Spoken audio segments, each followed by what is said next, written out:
నమస్తే studios news కి స్వాగతం. బులెటిన్ల ముందుగా హెడ్లైన్స్.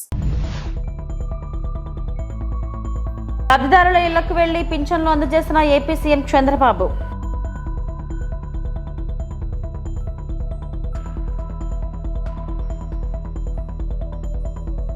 వేధింపులకు భయపడదే లేదు, వైఎస్ఆర్సీపీని వీడేదే లేదు, మాజీ మంత్రి పేర్ని నాని.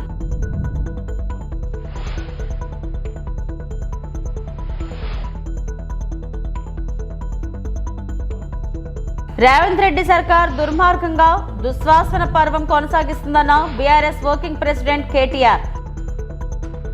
బాపట్ల జిల్లా చిన్నకంజాం మండలం గొల్లపాలెంలో ఎన్టీఆర్ భరోసా పింఛన్ల పంపిణీ కార్యక్రమంలో పాల్గొన్న ముఖ్యమంత్రి చంద్రబాబు.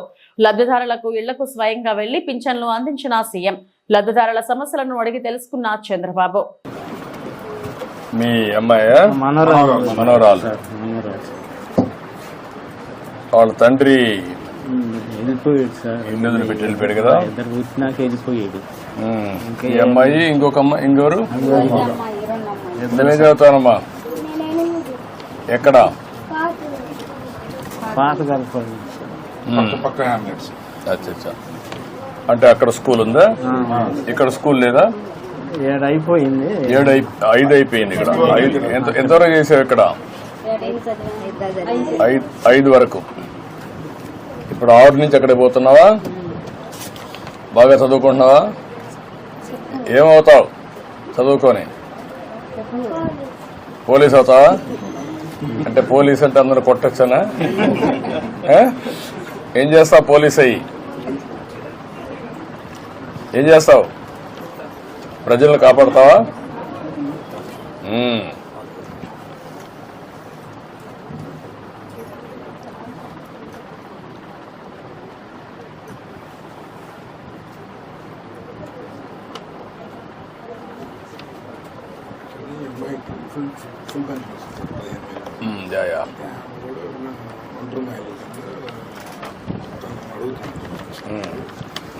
అది 7 years దాటితే ఎఫ్ఐఆర్ చేసి అతను చనిపోయినట్టు అతను వెళ్ళిపోయాడు తెలియదు.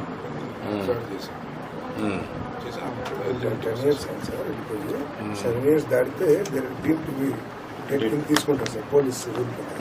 మన ఎఫ్ఐఆర్ కూడా సంవత్సరం గారు రాపించారు. రిపోర్ట్ రాగానే అట్లానే పాపకి రెసిడెన్షియల్ స్కూల్లో సీట్ అడిగారు సార్. పాపకి 8th క్లాస్కి. మనం ఇప్పుడు వచ్చే అకాడమిక్ ఇయర్ లో అమ్మాయిని సోషల్ వెల్ఫేర్ గురుకుల పాఠశాల గర్ల్స్ ఉంది బాపట్లలో కస్తూర్బాలో అడ్మిషన్ చేపిస్తాం. రెండు ఇల్లు ఒకటే ఒకటే సార్ ఇల్లు. మాది ఇల్లు. ఆ అమ్మాయికి ఇల్లు లేదు సార్.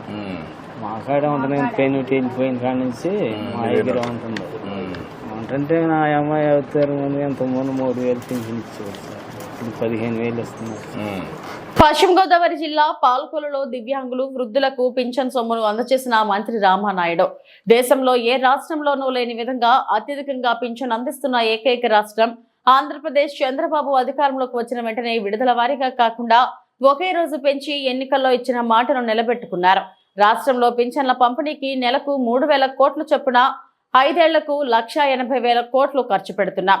జగన్ కు 1,000 రూపాయలు పెంచడానికి విడతల వారీగా 5 ఏళ్లు పట్టింది. నాడు జగన్ రంగుల మీద పెట్టిన శ్రద్ధ వృద్ధులు, వితంతులు, దివ్యాంగులపై పెట్టలేదు. ముఖ్యమంత్రి చంద్రబాబు పేదవాడి ఇంటి గుమ్మం దగ్గరకు వెళ్లి పింఛన్ అందిస్తున్నారు.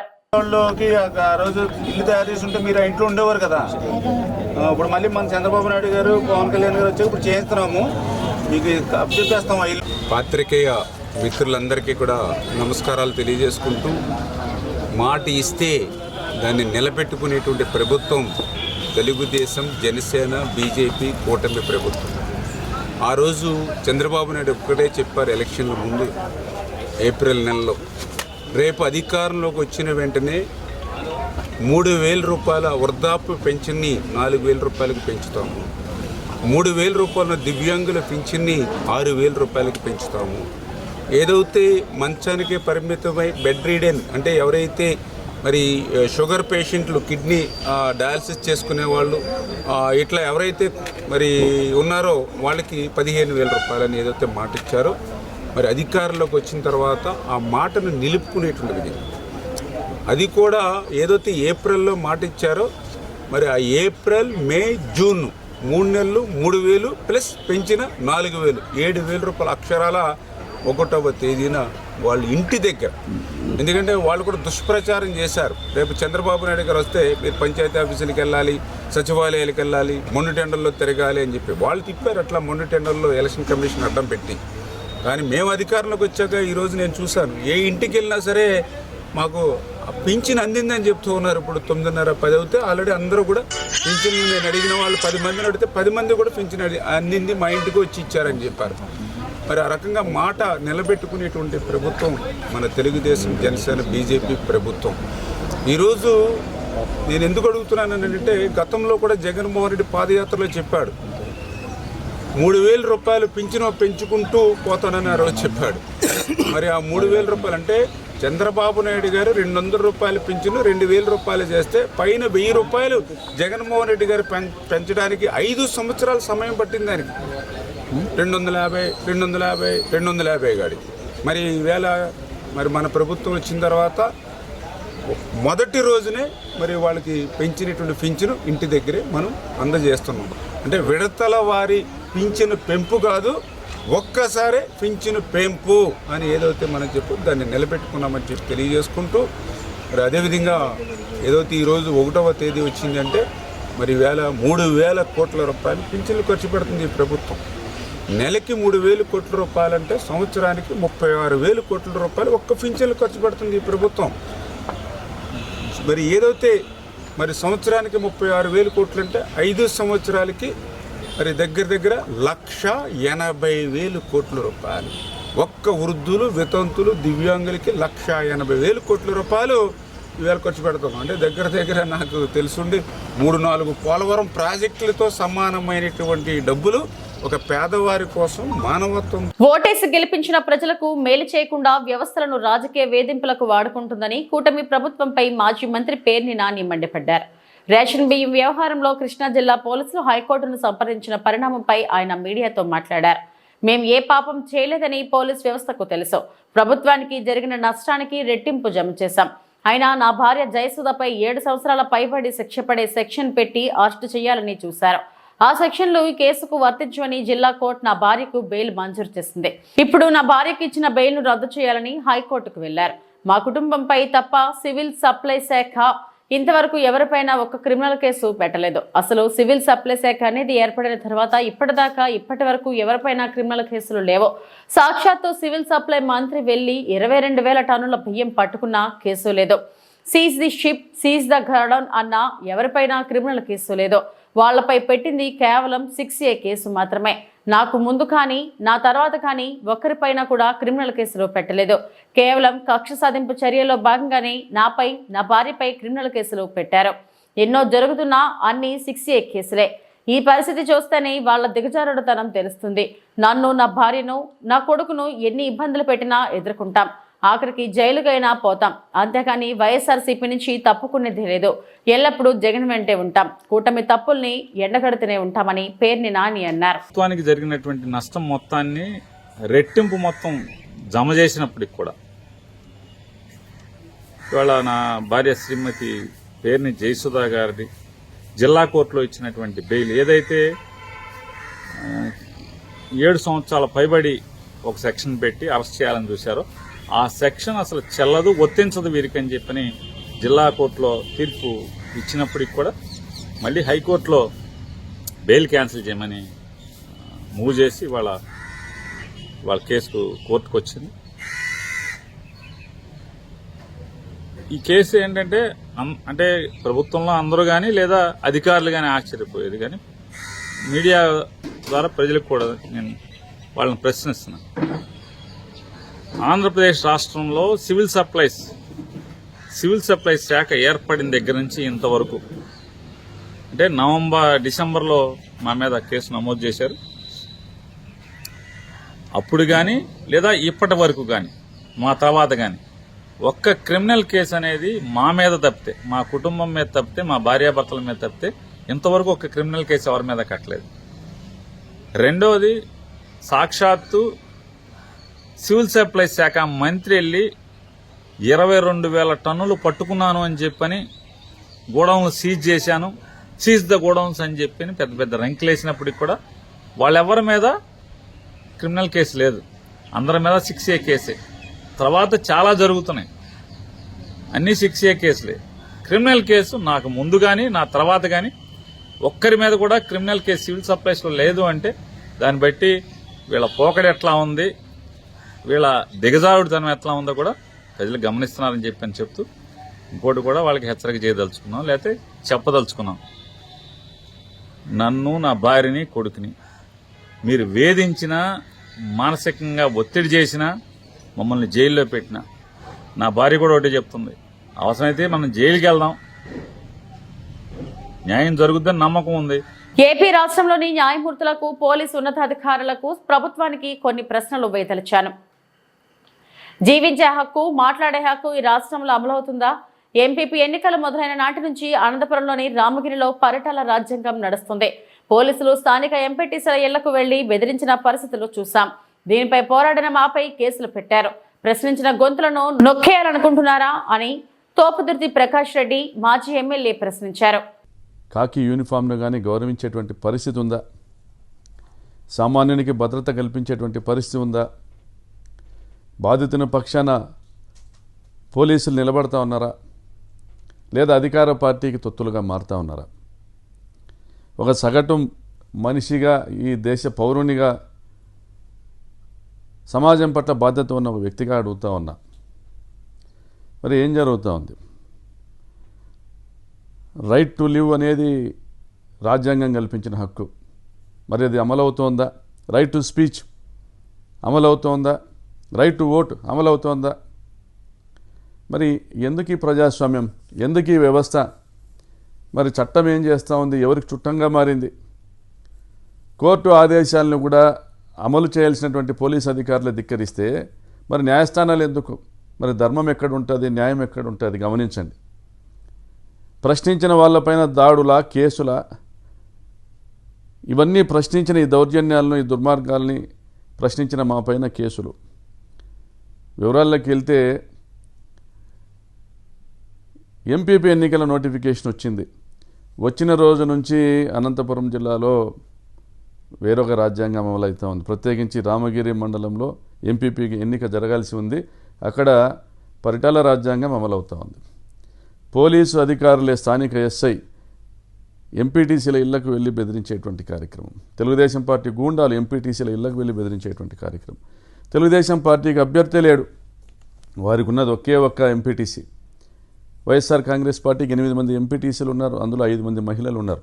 అది మహిళా రిజర్వేషన్ ఎంపీపీ స్థానం. అది మరి వారికి అభ్యర్థి లేనప్పుడు మరి పోలీసులు ఎందుకు వెళ్ళి బెదిరించారు? పరిటాల గుండాలు ఎందుకు వెళ్ళి బెదిరించారు? మరి వైఎస్ఆర్ కాంగ్రెస్ పార్టీ నాయకులు కానీ, శ్రేణులు కానీ ఎవరో కూడా ఈ ఎన్నికల్లో పార్టీకి మద్దతు ఇవ్వకూడదనేటువంటి ఒక హుకుం జారీ చేయడం జరిగింది స్థానిక ఎస్ఐ సుధాకర్ యాదవ్. ఈ పరిస్థితులు గమనించి రక్షణ కరువు అయిందనేసి హైకోర్టును ఆశ్రయించారు ఎంపీటీసీలో. వెంటనే గ్రామాలను వదిలిపెట్టేసి వివిధ రాష్ట్రాల్లో తలదాచుకునే దానికి వెళ్ళిపోయారు. హైకోర్టు ఆదేశం ఇచ్చింది, వారికి రక్షణ కల్పించండి, ఎన్నిక ప్రక్రియ పూర్తయ్యేంత వరకు కూడా పోలీసులదే బాధ్యత అనేసి. మరి ఎంపీటీసీలతో పాటు వెళ్ళి వారి బాగోగులు చూడడానికి వెళ్ళినటువంటి పాపిరెడ్డిపల్లి గ్రామ నాయకుడు జయచంద్రారెడ్డి, హెచ్సియు భూముల పరిరక్షణ కోసం విద్యార్థులు చేస్తున్న పోరాటంపై రేవంత్ రెడ్డి సర్కార్ దుర్మార్గంగా వ్యవహరిస్తుందని, దుశ్వాసన పర్వం కొనసాగుతుందని బీఆర్ఎస్ వర్కింగ్ ప్రెసిడెంట్ కేటీఆర్ నిప్పులు చెరిగారు. తెలంగాణ భవన్ లో తనను కలిసిన హైదరాబాద్ సెంట్రల్ యూనివర్సిటీ విద్యార్థుల పోరాటానికి అండగా ఉంటామని కేటీఆర్ భరోసానిచ్చారు. అనంతరం ఆయన మీడియాతో మాట్లాడారు. భూముల పరిరక్షణ కోసం ఆందోళన చేస్తున్న ఆడబిడ్డలను లాకి పడేసి దుస్తులను చించి దౌర్జన్యం చేయడం ఏమిటని నిలదీశారు. విద్యార్థులపై, భూములపై కాంగ్రెస్ ప్రభుత్వం దాష్టికం చేస్తుందని ఆగ్రహం వ్యక్తం చేశారు. రాష్ట్ర ప్రభుత్వం వందల బుల్డోజర్లను, హిటాచి యంత్రాలను, పోలీసులను పెట్టి అడ్డుకున్న చెట్లను నరికేసి, జంతువులను తరిమేసి అక్కడ ఏమీ లేని బంజరు భూమి అని చెప్పేందుకు ఎందుకు ఆరాట పడుతుందని ప్రశ్నించారు. గచ్చిబౌలి, నాన్క్రామ్ గూడ, కాజాగూడ, కోకాపేట వరకు నగరం కాంక్రీట్ జంగిల్లా మారిందన్నారు. ఫైనాన్షియల్ డిస్ట్రిక్ట్ ఏరియాలో నగరం విస్తృతంగా పెరిగింది. దేశంలోని ఏ నగరంలోనూ ఇంత తక్కువ విస్తీర్ణంలో భారీగా నగరం అభివృద్ధి చెందలేదు. కోట్లాది చదరపు అడుగుల్లో నిర్మాణాలు జరుగుతున్నాయని వివరించారు. దాష్టీకం, మీరు చేస్తున్న అరాచకం గత 3 రోజులుగా వందల సంఖ్యలో బుల్డోజర్లను పంపి, వందల సంఖ్యలో అక్కడ హిటాచీ మెషిన్లను పంపి, వందల మంది పోలీసు వాళ్ళని పెట్టి ఎందుకు ఇంత ఆగం, ఇంత గందరగోళంగా అక్కడ ఉండే చెట్లను కొట్టేసి, అక్కడ ఉండే జంతువుల్ని తరిమేసి, అక్కడ ఏమీ లేదో అంత బంజరు భూమి అని చెప్పడానికి ప్రభుత్వం ఎందుకింత ఆరాటపడుతున్నది చెప్పాలని నేను కోరుతా ఉన్నాను. ముఖ్యంగా ఈ ప్రాంతం అంటే మొత్తం హైదరాబాద్ సెంట్రల్ యూనివర్సిటీ తీసుకుంటే దాదాపు 2600 ఎకరాలు దాటి విస్తరించి ఉన్న ఒక విశ్వవిద్యాలయం అది. మనం నిజంగా చెప్పాలంటే ఈ పశ్చిమ హైదరాబాద్ గత 10-15 ఏళ్లలో విస్తృతంగా పెరిగిపోయింది. అది మన గచ్చిబౌలి కావచ్చు, నానక్రామ్గూడ కావచ్చు, ఖాజాగూడ కావచ్చు, ఆ ప్రాంతం మొత్తం శేర్లింగంపల్లి దాకా ఎక్కడికక్కడ ఇవాళ కోకాపేట దాకా విస్తృతంగా ఒక కాంక్రీట్ జంగల్గా మారిపోయిన పరిస్థితి. అక్కడ నిజంగా చెప్పాలంటే ఇప్పుడు జరుగుతున్న కన్స్ట్రక్షన్ బహుశా భారతదేశంలో ఏ నగరంలో ఇంత స్మాల్ ఏరియాలో అంత పెద్ద ఎత్తున కన్స్ట్రక్షన్ ఎక్కడ కూడా జరగడం లేదు. ఇది వాస్తవం. అక్కడ మా గవర్నమెంట్ ఉన్నప్పుడు కూడా మరి 57-56 అంతస్తుల బిల్డింగ్లకి మేము కూడా పర్మిషన్లు ఇచ్చిన మాట కూడా వాస్తవం. ఇవాళ అక్కడ జరుగుతున్న నిర్మాణం కొన్ని లక్షల కోట్ల స్క్వేర్ ఫీట్ల నిర్మాణం అక్కడ జరుగుతూ ఉంది. ఒక కాంక్రీట్ జంగల్గా ఆ ప్రాంతం మొత్తం భవిష్యత్తులో మారబోతూ ఉంది. మిగిలి ఉన్న కొన్ని పాకెట్స్ ఎక్కడెక్కడైతే ఇంకా కూడా ఈ కాంక్రీట్ జంగల్గా మారకుండా పశ్చిమ హైదరాబాద్కి ఊపిరినిచ్చే ప్రాంతాలు ఏమన్నా ఉన్నాయి అంటే ఈ హైదరాబాద్ సెంట్రల్ యూనివర్సిటీ దాని చుట్టూన్న పరిసర ప్రాంతాలే నిజంగా చెప్పాలి అంటే ఒక లంగ్ స్పేస్ లాగా ఆ ప్రాంతానికి మిగిలింది ఏదైనా ఉందంటే ఇది మాత్రమే మిగిలింది. వాళ్ళ పిల్లలు ఎందుకు కొట్లాడుతున్నారు? ఒక ఎన్వైర్మెంటల్ ఇంపాక్ట్ అసెస్మెంట్ అనేది చేయకుండా ఎట్లా మీరు 400 ఎకరాలు ఇష్టం వచ్చినట్టు మీరు అమ్ముతారు? మీరు ఏ హక్కు ఉంది మీకు? ఏ మాత్రం ఇంపాక్ట్ అసెస్మెంట్ చేయకుండా, ఎన్వైర్మెంటల్ ఇంపాక్ట్ అసెస్ చేయకుండా, ఏ రకంగా పర్యావరణ మీద ఇంపాక్ట్ పడుతుంది అనేది చేయకుండా ఎట్లా చేస్తారు మీరు అని చెప్పి వాళ్ళు కొట్లాడుతున్నారు. రెండవది, కాకినాడ జిల్లా జగ్గంపేట రావులమ్మ నగర్లోని టీడీపీ కార్యాలయంలో జగ్గంపేట మండలం మన్యంవారిపాలెం వైఎస్ఆర్ కాంగ్రెస్ పార్టీ కార్యకర్తలు గాది శ్రీనివాసరావు, రెడ్డి వెంకటేశ్వర్లు, మరోతి వీరబాబు, మరోతి నాని, చైతన్య పైడరాజు, పోతుల చంటి, ఓరుగంటి తాతబ్బాయి, కోన వీర వెంకట సత్యనారాయణ, మరుమర్తి చిన్న వెంకన్న, తెలుగుదేశం పార్టీ అధ్యక్షుడు జ్యోతుల నవీన్ సమక్షంలో తెలుగుదేశం పార్టీలో చేరారు. వీరందరికీ నవీన్ టీడీపీ కండువాలతో స్వాగతం పలికారు.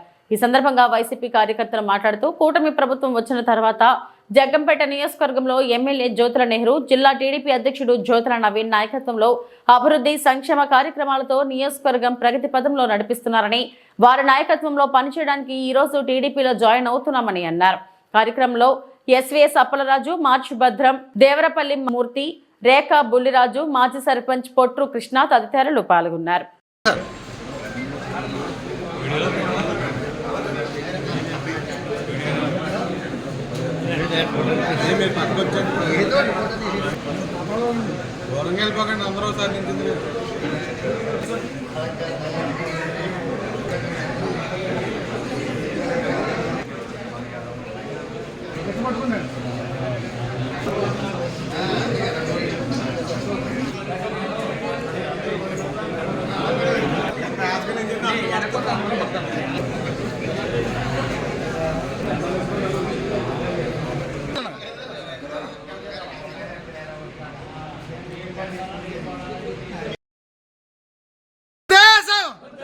తెలుగుదేశం జ్యోతుల నెహ్రూ గారి నాయకత్వం, జ్యోతుల నవీన్ గారి నాయకత్వం, నారా చంద్రబాబు నాయుడు గారి నాయకత్వం, లోకేష్ గారి నాయకత్వం.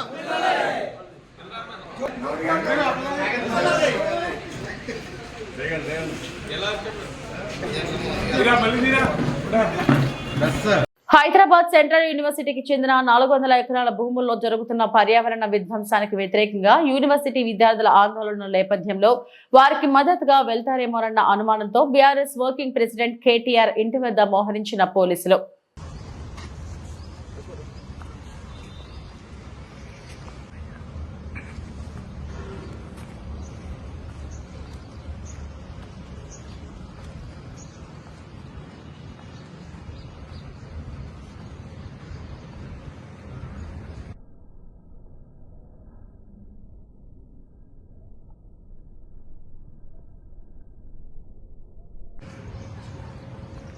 పశ్చిమ గోదావరి జిల్లా ఉండి వినూత్న కార్యక్రమానికి శ్రీకారం చుట్టిన మహిళలు ప్లాస్టిక్ రహిత సమాజం ఎంతో అవసరమని, క్యాన్సర్ రహిత ఆరోగ్యకరమైన భవిష్యత్ పిల్లలకు అందించాలంటే ప్రతి ఒక్కరూ కూడా ప్లాస్టిక్ వినియోగం తగ్గించాలని, ఉండిలో ఉన్న ప్రతి హోటల్లో ప్లాస్టిక్ వల్ల కలిగే నష్టాల గురించి తెలియజేసి విజయలక్ష్మి చారిటబుల్ ట్రస్ట్ వారి సహకారంతో టీ స్టాల్ మరియు హోటల్స్ కు గాజు గ్లాసులు బహుకరణ చేశారు. ఈ కార్యక్రమంలో నాని టీచర్ లీలా కుమారి తదితరులు పాల్గొన్నారు.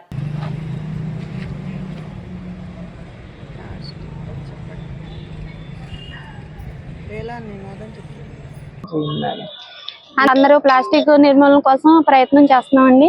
అందులో మూలంగా దానికి అనుగుణంగా ఇప్పుడు టీ స్టాల్లో ఉపయోగించే ప్లాస్టిక్ గ్లాసులు ఉపయోగించకుండా ఉండడం కోసం చారిటబుల్ ట్రస్ట్ నుంచి, నల్లా విజయలక్ష్మి చారిటబుల్ ట్రస్ట్ నుంచి ఈ గాజు గ్లాసులు ఈ రోజు పంపిణీ చేస్తున్నామండి. ప్లాస్టిక్ వద్దు, గాజు గ్లాసులే ముద్దు. ప్లాస్టిక్ వద్దు, గాజు గ్లాసులే ముద్దు. ప్లాస్టిక్ వద్దు, గాజు గ్లాసులే ముద్దు. ప్లాస్టిక్ వద్దు, గాజు గ్లాసులే ముద్దు. ప్లాస్టిక్ వద్దు. శ్రీ నల్లా విజయలక్ష్మి చారిటబుల్ ట్రస్ట్ నుంచి మనం ప్లాస్టిక్ వాడకుండా గాజు గ్లాసులే అని చెప్పని మనం టీ స్టాల్స్ కి అందజేస్తున్నాం అండి. ట్రస్ట్ ద్వారా మనం టీ స్టాల్స్ ఒకటే కాదండి, మన ఇంట్లో కానీ మనం వాడుకునే పద్ధతుల్లో కానీ, కవర్స్ కానీ, హోటల్స్లో కానీ ప్రతి ఒక్కళ్ళు కూడా కవర్స్ అనేది అవాయిడ్ చేయాలండి. దానికోసం రేపొద్దున మన పిల్లల భవిష్యత్తు కోసం అవి ఆ ప్లాస్టిక్ అనేది భూమిలో మనకి ఇంకిపోతే మనకి వాటర్ అనేది రాదండి. 100 సంవత్సరాలైనా 1000 సంవత్సరాలైనా అలాగే ఉండిపోతాయండి. దానివల్ల క్యాన్సర్ కి కారకం అవుతుంది. మనకి రీసెంట్ గా ఇక్కడ బిక్కవోడ్లో మనకి క్యాన్సర్ మొత్తం టెస్ట్లన్నీ చేశారు. అందరికీ కూడా మాక్సిమం 200-150 మెంబర్స్ దాకా కన్ఫర్మ్ అయింది క్యాన్సర్ది. అందుకని ప్లాస్టిక్ వాటిల్లో వేడివేడి వేసుకొని తినడం కానీ, తాగడం కానీ, ఓన్లీ మనం అరిటాకుల్ని, మన సాంప్రదాయాన్ని, మన సంస్కృతిని ముందుకు తీసుకెళ్దాం. భోజనాల్లో అరిటాకులు అలా తీసుకొని ముందుకెళ్దాం. ఇంట్లో కూడా స్టీల్ వాటినే మనం ప్రిఫర్ చేద్దాము. అందరం కూడా ప్రతి ఒక్కళ్ళు చెయ్యి కలిస్తేనే అవుతుందండి. ఓన్లీ ఇక్కడ ఉండి నుంచి నల్లా విజయలక్ష్మి చారిటబుల్ ట్రస్ట్ నుంచి ప్రసాద్ గారు ఒక్కళ్ళే చేయడము, మేమందరం మహిళలందరూ కూడా తోడ్పడి అందరికి దానికి సపోర్ట్ గా చేసి మాకు సపోర్ట్ ఆయన ఇచ్చి మమ్మల్ని ముందుకు నడిపిస్తున్నారు ఆయన. ఇది మంచి విషయం అండి. మనకి రేపొద్దున భవిష్యత్తు గురించి మన క్యాన్సర్ రాకుండా మెయిన్ ప్రాబ్లం ఏంటంటే క్యాన్సర్ ప్రతి దాంట్లోనూ మనం ప్లాస్టిక్ ఉండటం వల్ల క్యాన్సర్ అనేది అందరికీ వస్తుందండి. ఇప్పుడు ఆడవాళ్ళకి లేదు, మగవాళ్ళకి లేదు, అందరికీ వస్తుంది. అందువల్ల మనం ప్లాస్టిక్ అనేది తగ్గించడానికి, ఆ వాడకం తగ్గించడానికి ఎక్కడైతే మనం ప్లాస్టిక్ వాడకం తగ్గించాలో అక్కడ తగ్గించి దాని బదులు స్టీల్, గాజు